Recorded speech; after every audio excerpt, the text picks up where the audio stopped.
Hey everyone, আজি আমি কণী কেনেকৈ বনাইছোঁ দেখুৱাই দিওঁ অকণমান আপোনালোকক। প্ৰথমতে গোটা জিৰা, গোটা ধনিয়া আৰু জালুক মই ৰোষ্ট কৰি পেষ্ট কৰি থৈছিলোঁ, সেইখিনি দিলে। একচুৱেলি হাজবেণ্ডে দি আছে, মই মানে ভিডিঅ' কৰি আছোঁ আৰু। তো তাৰপিছত দিলোঁ আমি কাশ্মীৰী লাল মিৰ্চ পাউডাৰ, আৰু তাৰপিছত দিলে হালধি গুড়ি, তাৰপিছত আদা নহৰু পেষ্ট আৰু নেমু অকণমান চেপি দিলে এনেকৈ। প্ৰথমতে আমি মেৰিনেট কৰি থৈ দিম, তাৰপিছতহে বহাই দিম। তাৰপিছত মিঠাতেল অকণমান দি দিলোঁ।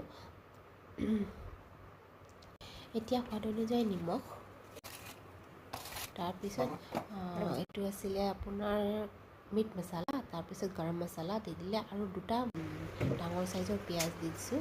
তাৰপিছত এনেকৈ বহাই দিলোঁ, আৰু বহাবলৈ তেল নিদিওঁ এনেকৈ। তাৰপিছত গোটা মছলাখিনি দি দিলোঁ। এতিয়া বহাই দিলে হ'ল, আৰু মায়ে আটা অকণমান লগাই দিলোঁ ওপৰত। দেন পানী অকণমানো দি দিছিলোঁ দেই ফ্ৰেণ্ডছ, পানী নিদিলে মানে লাগি যাব পাৰে ন, সেইটো কাৰণে অকণমান পানী দি দিছোঁ।